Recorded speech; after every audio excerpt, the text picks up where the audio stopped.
Hello friends, welcome to I exam B. I am Sushil Ragade, ex manager Reserve Bank of India.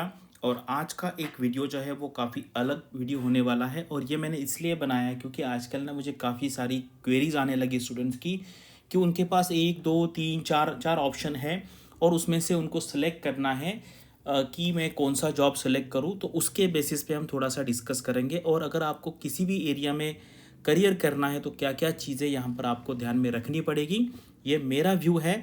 जितना मेरा experience है 10-12 साल का mentoring का, उसके बेसिस पे और मेरे पास जो जो केसेस आते हैं और उनका क्या मतलब रीज़न होता है ज्वाइन करने का, नहीं ज्वाइन करने का, तो वो हम यहाँ पर शेयर करेंगे। और यहाँ पर मैंने एक फ़ोटो चेंज किया है क्योंकि 2-3 कमेंट्स आए थे कि सर एक ही फ़ोटो हो गया, तो अभी मुझे कुछ मिला नहीं, फ़ोटो अभी निकाले नहीं, तो ये जो अवेलेबल है मैंने यहाँ पे लगा दिया है। ठीक है, चलो अभी यहाँ पे देखते हैं कि how to take a career decision. ठीक है, हम सेंट्रल स्टेट गवर्नमेंट की बात करेंगे, आरबीआई है, आरबीआई यानी कि आरबीआई, नाबार्ड, सेबी, सारे examination, SSC, staff selection commission है, बैंक्स के बारे में हम थोड़ा सा प्राइवेट सेक्टर के बारे में भी डिसीजन करेंगे, डिस्कस करेंगे। और प्रेफरेंस कैसे यहाँ पे आपको डिसाइड करना है। और यहाँ पर अगर आप देखेंगे ना, कोई भी जॉब आपको अगर किसी भी एरिया में जाना है तो आपको सबसे पहले देखना है लोकेशन, कहाँ पे जॉब है, आपका इंटरेस्ट है, उसके बाद स्पाउस यानी कि मान लीजिए आपकी वाइफ या आपके हस्बैंड, उनका व्यू भी होना बहुत ज़रूरी है। क्योंकि मैंने देखा है कि जो लड़के हैं, मैं उनके साथ डिस्कस करता हूँ तो इनके दिमाग में, जैसे अनमैरिड है तो ये कभी सोचा ही नहीं उन्होंने कि यार उनकी वाइफ भी जॉब करेगी आगे जाके। आज के डेट में आपको पता है काफ़ी महंगाई हो गई, तो काफ़ी जो लड़कियां हैं वो भी मोस्टली जॉब करने वाली है। तो आपको कॉम्पेटिबिलिटी देखनी पड़ेगी, अदरवाइज मैंने देखा है फिर काफ़ी दिक्कतें उनको आती है फिर मैरिड लाइफ में आगे जाके, और वो बैलेंस करना, उसी में सारी एनर्जी, सारा टेंशन उसी में हो जाता है। और आपको जॉब कौन से करना है, देखो करियर एक बड़ा एक एरिया है, उसमें जॉब आता है। जैसे फॉर एग्जांपल मुझे करियर करना है आईटी सेक्टर में, ठीक है, लेकिन फिर मैं जैसे फैंग जो कंपनीज है वो कंसिडर करूँ, जैसे फेसबुक है, अल्फ़ाबेट यानी कि गूगल है, या अमेज़ॉन है, हाँ, इंटेल है, ये कंपनी में जाऊँ मैं, या फिर इन्फोसिस, टीसीएस, विप्रो, कॉग्निजेंट, इस टाइप में जाऊँ। तो करियर है आईटी सेक्टर, उसमें जॉब मुझे कोई कंपनी में करना है, उसके बारे में। तो ये मेजर फैक्टर्स मुझे लगते हैं, ये चार, अगर आप इस चार एरिया पे अगर आप क्लियर रहोगे तो आपको डिसीजन लेने में आसानी होगी। तो यहाँ पर देखिए, एक बार मैंने देखा कि यार चलो करियर जॉब में क्या डिफरेंस है, कभी कभी लोग बोल सकते हैं एक ही है। करियर का मतलब क्या होता है, देखिए, the period of your life that you spend working, यानी कि एक ब्रॉड एरिया है। जैसे मान लीजिए किसी के प्राइवेट सेक्टर में करियर करना है तो वो प्राइवेट सेक्टर में ही रहेगा, वो गवर्नमेंट के बारे में डिस्कशन नहीं करेगा। करियर का मतलब होता है अ जॉब और profession that somebody has been trained and for and does for a long time, the series of jobs that somebody has in a particular area of work। इसका मतलब है किसी को इन्वेस्टमेंट बैंकिंग उसने career कर लिया कि sir I want to make a career in investment banking, तो उस रिलेटेड फिर जो जेपी मॉर्गन है, वो क्रेडिट स्विस है, वो सारी कंपनी में वो जॉब करने के बारे में सोचेगा। तो ये है हमारा बड़ा करियर का डिस्कशन। तो इसी से रिलेटेड ना मैंने मेरे टेलीग्राम चैनल पे कुछ पोल्स कंडक्ट किए थे। देखो 4-5 पोल के बारे में हम डिस्कस करेंगे। नियर अबाउट 2200 के आसपास लोगों ने यहाँ पर वोट्स डाला था। तो मैंने पूछा था कि if you have a choice then which metro city और suburb area you would like to settle. ठीक है, for simplicity and options in poll, क्योंकि इसमें 10 से ज़्यादा नहीं कर सकते हैं, I am taking only top 8 cities. जैसे मान लिया, मुझे याद है कि मेरा एक फ्रेंड था, मेरा जब आरबीआई में सिलेक्शन हुआ 2011 में, उसके पहले मेरा जो फ्रेंड है उसका आरबीआई में सिलेक्शन हुआ था। वो मुंबई गया ज्वाइनिंग के लिए और उसने कहा कि सर मुझे अगर आप पहली 2 पोस्टिंग्स मुंबई या पुणे रीजन में आप दोगे तो ही मैं ज्वाइन करूंगा, अदरवाइज मैं ज्वाइन नहीं करूंगा। और एचआरएमडी डिपार्टमेंट से ऐसा कोई कंफर्मेशन मिला नहीं उसको, तो फिर उसने वो जॉब छोड़ दिया। आई थिंक वो उसको पुणे या मुंबई के एरिया में रहना था। अभी आई थिंक आईटी कंपनी में है, आज के दिन में उसकी 80-90 लाख के आसपास सैलरी होगी। तो ये चॉइसेस लोगों के हैं। जैसे मान लीजिए फॉर एग्जांपल कुछ लोग कहेंगे कि सर ऐसा कैसा आप कह सकते हैं, हम सिटी कैसे डिसाइड कर सकते हैं। देखो हम सिटी डिसाइड कर सकते हैं, जैसे देखो ये लोग है दिल्ली, तो सेंट्रल सेक्रेटरी सर्विस डिसाइड कर लो आप कि मैं सेंट्रल सेक्रेटरी सर्विस में ही जॉब करूंगा। मेरे काफ़ी सारे फ्रेंड हैं, उनको दिल्ली में ही रहना है। या कुछ मेरे फ्रेंड्स मुंबई में हैं, जो वहाँ पे एएसओ जो होता है ना, जैसे एसएससी में, वैसे महाराष्ट्र गवर्नमेंट में भी एएसओ होता है या सेक्शन ऑफिसर होते हैं, वो मुंबई में ही रहेंगे लाइफ टाइम। आप कोई भी स्टेट में हो, जो सेंट्रल सेक्रेटरीट या स्टेट सेक्रेटरीट के जॉब होते हैं उनका लोकेशन फिक्स्ड होता है। जैसे पीएफआरडीए है, उसका ऑफिस मान लीजिए दिल्ली में है सपोज, या फिर आगे जाके मुंबई में भी होगा, तो वहीं पे आपको रहने को मिलेगा। इसलिए अगर देखो ये इसके लिए ना थोड़ा सा हमें एक्स्ट्रा एफर्ट्स करना पड़ेगा, क्योंकि अगर मैं मेरा जॉब लोकेशन फिक्स कर देता हूँ तो मैं मेरे काफ़ी सारी अपॉर्चुनिटीज़ मुझे फिर उसके बाद स्किप करनी पड़ेगी या रिजेक्ट करनी पड़ेगी, क्योंकि उसका जॉब लोकेशन ऑल इंडिया में है। तो यहाँ पे देखो ये है, पुणे में काफ़ी ज़्यादा है, लोगों को लगता है कि पुणे में सेटल हो जाए, और इसके लिए क्या क्या कौन से बेसिस पे आप लोकेशन डिसाइड करते हैं वो भी हम देखेंगे। अहमदाबाद है, बेंगलोर है, हैदराबाद है, चेन्नई, कोलकाता, मुंबई। अगर आप में से जो अभी देख रहे हैं उनमें से कोई ऐसा है कि जिनका लोकेशन फिक्स है, वो आप कमेंट सेक्शन में लिखिए, ठीक है। और मैंने जो आपको पॉइंट कहा ना कि जैसे मान लीजिए जो लोग प्राइवेट में जॉब कर रहे हैं, ठीक है, उनका फिक्स है प्राइवेट में जॉब करेंगे। अभी मान लीजिए मैरिड है या नहीं है, मैरिड नहीं है तो वो जब शादी करेंगे या शादी करने के लिए जाएंगे तब क्या डिसाइड करेंगे कि वो जब शादी के टाइम पे स्पाउस है, लड़का है तो लड़की से, लड़के तो लड़के से पूछेंगे कि भाई मेरा जो रहने का इरादा है वो दिल्ली एनसीआर में है, गुड़गांव के आसपास, नोएडा, दिल्ली, गुड़गांव चलेगा मुझे, तो यहाँ पे मैं रहने का चाहता हूँ। तो आप भी इस एरिया में अगर कंफर्टेबल है, आपको यहाँ पे जॉब करना है तो कर सकें। पुणे में जैसे मेरे काफ़ी सारे फ्रेंड पुणे में हैं, दोनों आईटी सेक्टर में, हस्बैंड वाइफ, तो वो वहाँ पे घर ले सकते हैं, फिर परमानेंट सेटल वहाँ पे हो सकते हैं। आपको पता है साउथ इंडिया में हैदराबाद काफ़ी फेमस है, बेंगलोर काफ़ी फेमस है, जहाँ पे लोग परमानेंटली सेटल होना चाहते हैं। ये बात होगी प्राइवेट सेक्टर की। लेकिन गवर्नमेंट में भी आप ऐसा कर सकते हैं। जैसे मान लीजिए मुझे गवर्नमेंट जॉब करना है और मुझे एक ही जगह पर रहना है, तो मैं ऐसा कोई गवर्नमेंट इंस्टीट्यूशन ढूंढ लूँगा, या मैं ऐसी यूनिवर्सिटी देख लूँगा, जेएनयू है, डीयू है, फिर उस तरीके से मेरा करियर बनाऊंगा, मैं नेट जीआरएफ करूँगा, पीएचडी करूँगा, उस तरीके से फिर मैं वहाँ पे जॉब पे लग जाऊँगा। तो आपको लोकेशन भी देखना है। और बहुत कुछ लोग तो ऐसे कहते हैं कि सर ऐसा नहीं, हमें कोई भी जॉब चलेगा। वो तो अभी आपके पास जॉब नहीं है, इसीलिए आप बोल रहे हैं, आगे जाके ये दिक्कत लोगों को आती है। तो इसलिए अगर आपको इसके बारे में क्लैरिटी है, कुछ कुछ जॉब ऐसे होते हैं, बैंक के जॉब है या कोई स्टेट गवर्नमेंट के जॉब है, कि उसको बहुत इंटीरियर पार्ट में जाना पड़ता है। तो फिर बाद में आप सोचिए, जैसे आपकी वाइफ है, उसका जॉब चल रहा है, वो कैसे करेगी, भले उसका जॉब नहीं, हाउस वाइफ है, बच्चों का एजुकेशन है, वो सारी चीज़ें हैं, उसका कैसे डिसाइड करेंगे। तो ये भी चीज़ें आपको ध्यान में रखनी पड़ेगी। उससे रिलेटेड मैंने और एक पोल कंडक्ट किया था, हम आगे के स्लाइड्स में देखेंगे। तो अभी देखिए यहाँ पर एक ये आई थिंक जो टाइम्स ऑफ इकोनॉमिक टाइम्स है ना, उसके मनी वाला जो एक सप्लीमेंट, उसमें आता कि 56% women not allowed to take financial decision. आज की बात कर रहे हैं हम 2022 की। और इसमें भी ये जो मैं वर्ड देख रहा हूँ ना, यानी कि 44% वुमन जो है उनको अलाउ किया जाता है। ये अलाउ जो वर्ड है ना, अलाउ, ये भी, इस पर भी मुझे थोड़ी दिक्कत है, क्योंकि किसी को आप अलाउ कर रहे हो, इसका मतलब है जो रियल पावर सेंटर वो ऊपर है, ठीक है। हम ऐसा कहते हैं कि हम किसी लड़के को अलाउ कर रहे जॉब करने को, ऐसा नहीं है, उस पर मन पे है, वो तो करेगा ही करेगा। लेकिन ये जो है, यानी कि 100%, इसका मीनिंग ये निकल रहा है कि 100% वुमन जो है कंट्रोल्ड है। लेकिन आज के डेट में ये सिचुएशन थोड़ी थोड़ी आगे जाके बदलेगी, ठीक है। मतलब जो लड़कियां हैं वो भी सोचेगी कि यार मेरा भी करियर है। मैंने काफ़ी सारे मेरे फ्रेंड देखे हैं।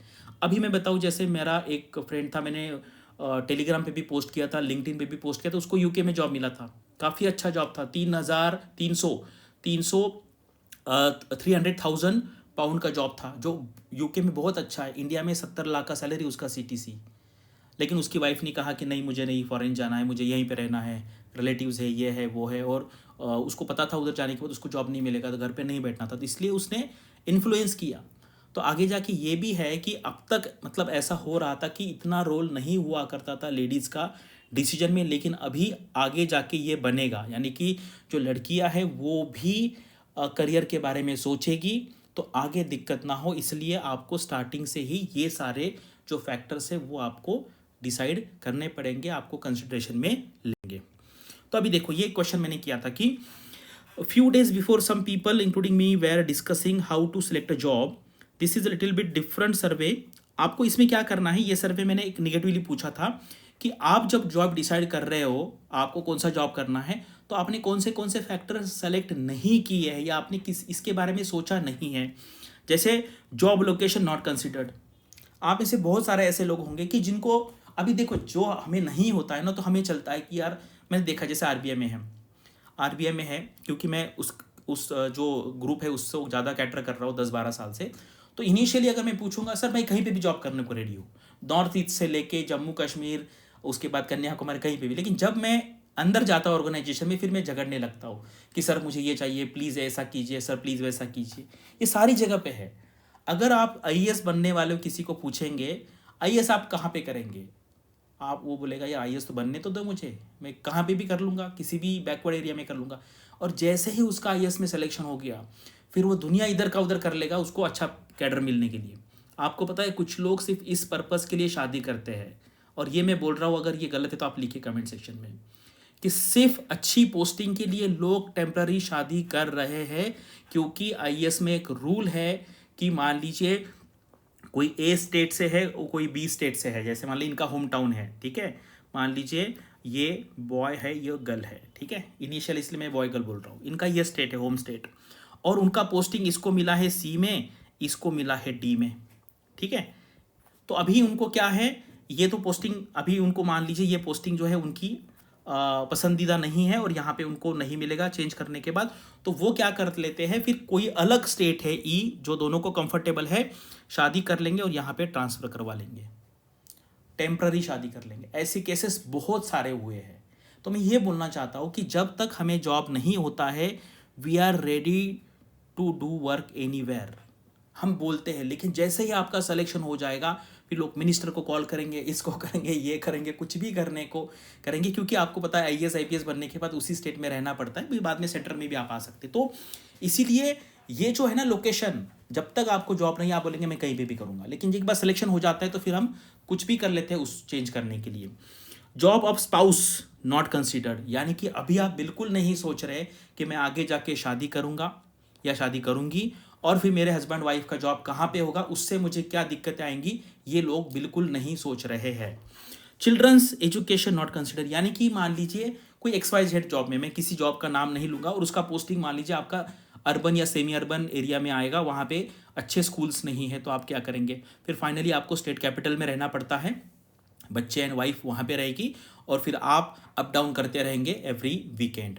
तो फिर आप बताओ, अगर एवरी वीकेंड अगर आप 2 दिन ट्रैवलिंग में जाएंगे, आपका थके रहेंगे, तो फिर कैसा होगा। Whether parents will stay with me और not, this aspect is not consider, ये भी बहुत लोग नहीं सोचते हैं कि मेरे पेरेंट्स मेरे साथ रहेंगे या नहीं रहेंगे।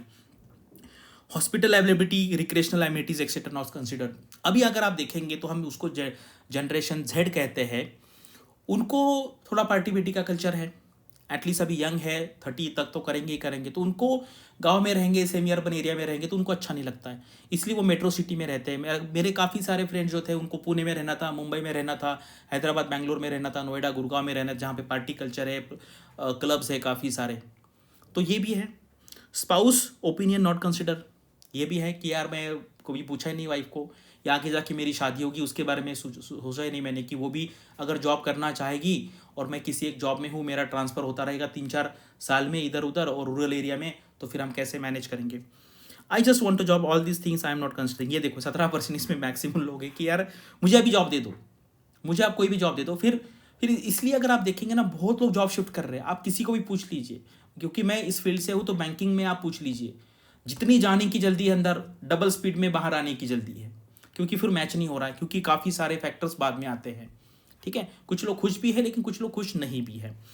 आई also want to consider these aspects while selecting job, but right now to get a job is the first priority. ये ठीक है, बहुत लोगों का है कि यार अभी मैं क्यों सोचूं, लेकिन फिर बाद में क्या होता है ना, इससे वजह से प्रॉब्लम ये होता है। मैंने देखा यूपीएससी में भी लोग, अगर आप देखो बहुत पहले ना आईएफएस में बहुत प्रेफरेंस हुआ करता था, आजकल लोग आईएफएस देते नहीं, क्योंकि आईएफएस में मान लीजिए एक बहुत बड़ा मान लीजिए अगर आप देखेंगे ना 200 कंट्री के आसपास है, तो 20-25 ही कंट्रीज़ है, लोगों को लगता है आईएफएस बनेंगे तो न्यूयॉर्क में, लंदन में मेरा पोस्टिंग होगा, ऐसा नहीं है।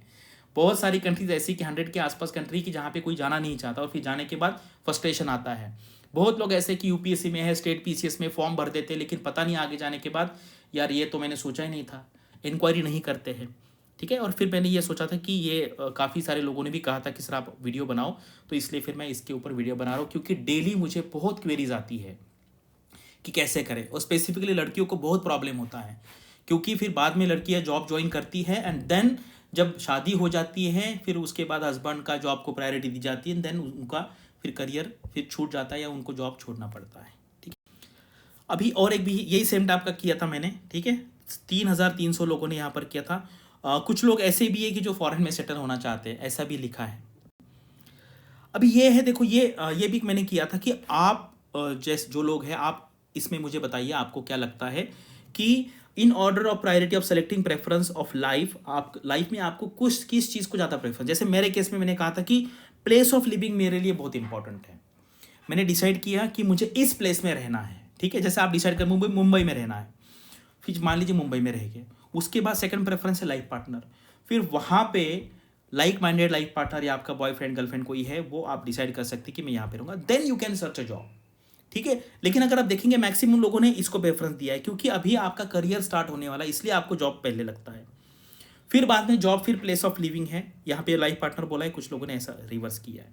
और कुछ लोग कहते हैं कि यार मुझे पता ही नहीं था ऐसा करना है, या ऐसा मैंने कभी सोचा ही नहीं था, और इसको कैसे सोचना है। तो मैं आपको एक फ्रेमवर्क दे रहा हूँ कि आप इसको कंसिडर कीजिए, ये जो एस्पेक्ट है। कुछ लोग ऐसे हैं, मुझे पता है, मेरे फ्रेंड्स थे इंजीनियरिंग में, मैक्सिमम लोग फॉरेन सेटल्ड है।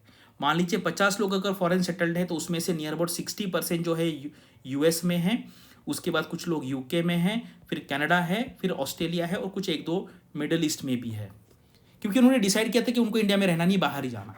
और फिर जो बाकी के लोग थे, उसमें से पुणे है, बैंगलोर है, हैदराबाद है, बस इसी में मैक्सिमम लोग हैं, क्योंकि उन्होंने लोकेशन डिसाइड किया कि हमें ऐसा करना है। फिर उसके बाद फिर एक बार लोकेशन फिक्स हो गया, फिर आप शादी के बारे में सोच सकते हैं, उसके बाद फिर आप जॉब कौन सा करना है वो सोच सकते हैं। कुछ लोगों को सिर्फ आईटी कंपनी में रहना है, कुछ लोगों को इन्वेस्टमेंट बैंक्स में रहना है, कुछ लोग एप्पल, अमेजॉन, गूगल, इस टाइप की कंपनीज में रहना। तो वो आप डिसाइड करो किस तरीके से करना है। अदरवाइज क्या है, आप इतनी मेहनत करने के बाद कोई गवर्नमेंट जॉब में जाएंगे, एंड बाद में फिर आपको फिर दिक्कत आती है, फिर आप बहुत फ्रस्ट्रेशन आता है, क्योंकि इतना सारा पढ़ाई करने के बाद, जाने के बाद कुछ मैच नहीं होता है, तो मुझे आ जाती है। अभी मैं बताता हूँ मेरे साइड में कैसे हुआ था। जब मैं ओरेकल में था 2008 में, तो यहाँ पर उस टाइम मेरी सैलरी थी 50,000 रुपये, ठीक है। तो अभी 14-15 साल हो गए, 15 पकड़ते हैं, तो 12.5% से अगर ग्रो होता तो मुझे इतनी सैलरी मिलती, ठीक है। 15% से 4 लाख, 20% से ये। लेकिन फिर मेरा जो इंटरेस्ट था ना, मुझे ये बिल्कुल यहाँ पे इंटरेस्ट नहीं था। तो मैंने जो थंबनेल में डाला है ना, इंटरेस्ट बहुत इंपॉर्टेंट है। कोई अगर मुझे कहेगा कि चलो यार आपको इतनी सैलरी देते हैं, ये 7 लाख सैलरी है पर मंथ, आप कोडिंग करो, यार मुझे कोडिंग नहीं पसंद है। आप मुझे 10 लाख भी दे देंगे ना महीने में, क्योंकि यार मज़ा तो आना चाहिए काम करने में, तो इसलिए फिर मैंने गया नहीं। और कुछ मेरे फ्रेंड्स जो है इस दोनों के बीच में है, 1-2 लोग हैं जो 1 करोड़ के आसपास भी पहुंच चुके हैं, ठीक है। अगर आप कोई कहेंगे तो सपोज अभी मैं अलग अलग रिसोर्सेज से कितना मेरा मिलता है, तो आप इसमें ±20% कर लीजिए, काफ़ी बड़ा रेंज है, लेकिन आपको एक आइडिया आ जाए इसलिए मैंने ये बताया, ठीक है। तो इसलिए जो एरिया ऑफ इंटरेस्ट है वो भी बहुत इंपॉर्टेंट है, आपको किस एरिया में काम करना है। अभी मैंने सबसे पहले मेरा जॉब था ओरेकल में, जो यूएस की कंपनी थी। उसके बाद फिर मैं बैंक में गया, फिर मैंने यूपीएससी की तैयारी की, और उस चक्कर में या उस during that phase I actually use to teach lot of candidates in different institutes. तो उससे मुझे क्या हुआ, और मैं बचपन से, यानी कि मैं जब 10th स्टैंडर्ड में था, 12th स्टैंडर्ड में था, इंजीनियरिंग में था ना, मुझे पढ़ाना बहुत पसंद था। तो इसलिए जो इंटरेस्ट था, मेरे केस में मेरा इंटरेस्ट भी इंपॉर्टेंट है। और अभी लोकेशन अगर आप कहेंगे तो अभी मैं औरंगाबाद महाराष्ट्र से वर्क कर रहा हूँ, लेकिन मेरा वर्क फ्रॉम होम है, तो मैं कहीं पे भी जाके मेरा जो काम है एग्जिस्टिंग वो कंटिन्यू कर सकता हूँ। तो इंटरेस्ट भी उतना ही इंपॉर्टेंट है। अगर आपको कोई कहेगा कि चलो यार यूएस में आपको जॉब देता हूँ मैं, एक ऐसा मैनुअल टाइप का काम है, वहाँ पे आपको सैलरी बहुत मिलेगी, 2-3 करोड़ के आसपास मिलेगी ईयरली आईएनआर के कन्वर्जन में, तो आप जाओगे क्या? वो भी इंपॉर्टेंट है कि यार मुझे किस एरिया में काम करना है, ठीक है। जैसे एक्टिंग, जिसको एक्टिंग में करियर करना है तो वो मुंबई आएगा, और उसको उसी में काम करना है, छोटा मोटा कोई भी रोल कर लेगा, एक्टिंग में करियर करना है। फिर बाद में मूवी में मिला तो मूवी में, ड्रामा मिला तो ड्रामा में, टीवी सीरियल है तो टीवी सीरियल, या वेब सीरीज है तो वेब सीरीज। तो ये हो गया ब्रॉड एरिया ऑफ इंटरेस्ट। तो इसीलिए अगर आपको किसी भी एरिया में जाना है, क्योंकि आप कोई भी एरिया में ना आपके मन के खिलाफ ज़्यादा काम नहीं कर सकते, ज़्यादा काम बिल्कुल नहीं कर सकते। 1 साल, 2 साल, 3 साल बाद, उसके बाद फिर आपको बोर होने लगेगा, फिर आपको लाइफ में मज़ा नहीं आएगा। इसलिए आपको ये भी एक फैक्टर है लाइफ में, आपको डिसाइड करना है कि आपको कौन से एरिया में काम करना है, ठीक है, आपको कौन से लोकेशन पे काम करना है। उसके बाद आपकी स्पाउस जो है, यानी कि आपकी वाइफ या आपके हस्बैंड जो है, उनका व्यू भी आपको कंसिडर करना है। ऐसा नहीं है कि प्रेशर में आके उनको सुनना है, दोनों बैठ के मिला के एक कुछ बीच वाला रास्ता निकालना है, जहाँ पे दोनों भी खुश रहे, ठीक है। इस तरीके से आपको यहाँ पे डिसीजन लेना है। एंड उसके बाद फिर जॉब कहाँ पे करना है वो, जैसे मान लीजिए किसी ने डिसाइड किया है कि यार मुझे सरकारी नौकरी करनी है, तो फिर मैं देखूंगा यूपीएससी है, स्टेट पीसीएस है, एसएससी है, आरबीआई नाबार्ड से भी है, उसके बाद बैंक है। तो यहाँ पे मेरा जैसा इंटरेस्ट है, मेरी जितनी कैपेसिटी है, मैं कितना पढ़ाई करना चाहता हूँ, कितना मेहनत करना चाहता हूँ, उसके बेसिस पे मैं करूँगा। अगर आपको इमीडिएट जॉब चाहिए तो सबसे अच्छा बैंकिंग का है, बैंकिंग में उतर जाओ। पढ़ा 8-10 एग्जाम होती है साल में, अच्छे से प्रिपरेशन करेंगे तो एक साल में जॉब कहीं ना कहीं तो भी लग जाता है। एसएससी की भी जॉब अच्छी है लेकिन उसका टाइम ज़्यादा है, एक एक दो दो तीन तीन चार चार साल लगते हैं, कभी कभी कोर्ट केसेस होते हैं। स्टेट पीसीएस और यूपीएससी अलग ही है, वहाँ पे कभी कभी 3-4-5 साल भी लगते हैं। तो हमें सारे ये देख के डिसीजन लेना पड़ेगा, ठीक है। अदरवाइज फिर इतना मेहनत करने के बाद जब सर्विस में जाते हैं और फिर प्रॉब्लम होता है कि यार पसंद नहीं आता। तो अभी मैं आपको यहाँ पे सम कंपैरिजन पूछने वाला हूँ। आप में से आपको चारों यहाँ पे पॉइंट्स देख लीजिए, आपको क्या लगता है आप इसमें से क्या सेलेक्ट करोगे। और अगर आपके लाइफ में, आपके फ्रेंड सर्कल में, रिलेटिव्स में कोई भी अगर इसके लाइव एग्जांपल है तो आप उसके बारे में डेफिनेटली बताएं, क्योंकि बाकी जो देख रहे हैं उनको एक आइडिया आएगा। और अगर आपको सच में कोई एक बनना है, जैसे मान लीजिए आपको एसडीएम बनना है, तो आप ना क्या कीजिए, एसडीएम ऑफिस में जाइए, 2 से 3 एसडीएम ऑफिस में जाइए, वहाँ पे 2-2 दिन स्पेंड कीजिए। कितने दिन लगेंगे आपके? 6 दिन। लेकिन आपको वहाँ पर बैठ के ये अंदाज़ा आएगा कि यार whether I want to do this job in my whole life. अगर आपका अंदर से आवाज़ आएगी कि यार मुझे ये करना है तो आप करिए, नहीं करना है तो मत कीजिए। अदरवाइज़ फिर अगर आपको पुलिस में जाना है तो आप जाइए पुलिस ऑफिस में और वहाँ पे बोलिए कि sir I want to sit here, I want to see. आपको परमिशन दे देंगे। 3 जगह पे जाके देखिए कि जो डीवाईएसपी होते हैं, डिप्टी सुपरिटेंडेंट ऑफ पुलिस, किस टाइप का काम होता है, ठीक है। ये जानना बहुत ज़रूरी है कि आगे जाके उसमें क्या है।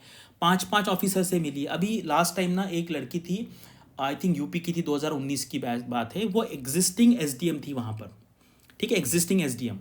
और फिर उसने आरबीआई गेट बी का जॉब दिया था। आई थिंक उस टाइम उसकी शादी नहीं हुई थी जब फॉर्म भी भरा था वो, तो प्रोसेस कंप्लीट कर लिया उसने, उसका सिलेक्शन हुआ।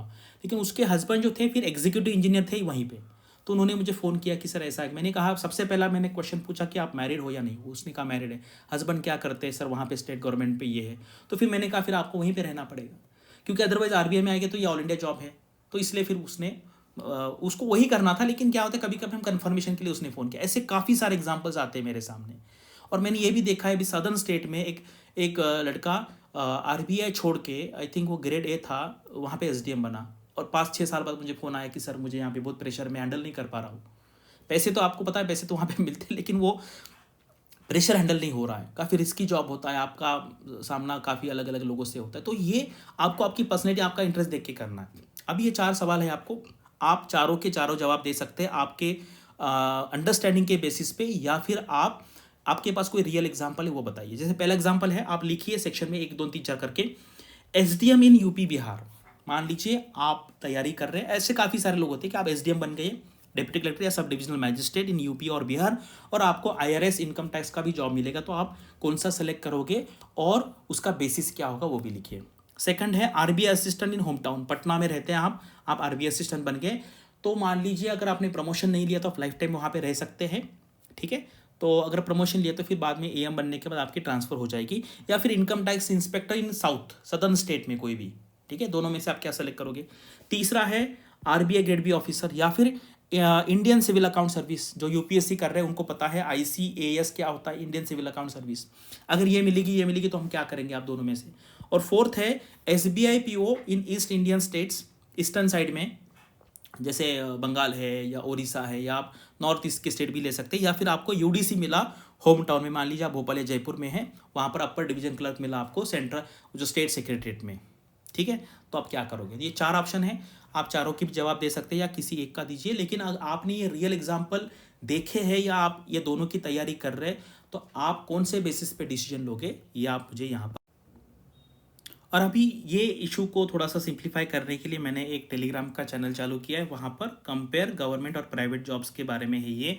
अभी जस्ट कल ही किया तो 600 लोगों ने ज्वाइन किया है। अगर आपको इसमें ज्वाइन करना है, आपको लोगों से रियल ग्राउंड लेवल का फीडबैक लेना है, तो आप इस टेलीग्राम चैनल को ज्वाइन कर सकते हैं। आप आपके डाउट जो है यहाँ पे पूछ सकते हैं। और अभी मैं पिछले 10-12 साल से आरबीआई ग्रेड बी के जो एग्ज़ाम है बच्चों को पढ़ाता हूँ।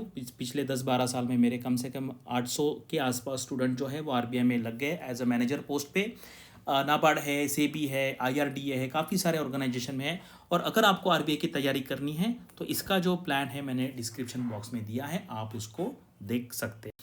बस यही था इस वीडियो में। मुझे ये थोड़ा अलग टाइप का वीडियो था, हम बोलते हैं एक टाइप का कंसल्टिंग या करियर काउंसलिंग जैसा था, क्योंकि मैं इतने साल से इस फील्ड में हूँ। काफ़ी सारे बच्चे डायरेक्टली इनडायरेक्टली सोशल मीडिया पे अगर आप देखेंगे, फेसबुक है, टेलीग्राम है, तो 1 लाख से आसपास बच्चे डायरेक्टली कनेक्टेड है। तो उनसे काफ़ी सारी क्वेरीज आती है हर महीने में, 500 के 1000 के आसपास। तो उसके बेसिस से मुझे लगा कि यार इससे एक आपको एक टेम्पलेट दे, एक फ्रेमवर्क दे, जिसके बेस पे आपको डिसीजन लेना। देखो ये डिसीजन आपको ही लेना है, आपको कहाँ रहना है, आपको किस एरिया में इंटरेस्ट है, ये आपको ही पता है। तो इसलिए ये फ्रेमवर्क है, इस पे इसके बारे में सोचिए, उसके बाद ही आपको खुद ही इसका आंसर आपको मिल जाएगा। तो इसलिए आप दूसरे को एडवाइस ले सकते हैं, लेकिन फाइनली आपको डिसीजन लेना है और उसकी पूरी जिम्मेदारी फिर आपको लेनी पड़ेगी। अगर आपको कुछ जनरल डाउट है तो आप मुझे कमेंट सेक्शन में पूछ सकते हो। Thank you for watching this video and all the best for your studies and upcoming examinations.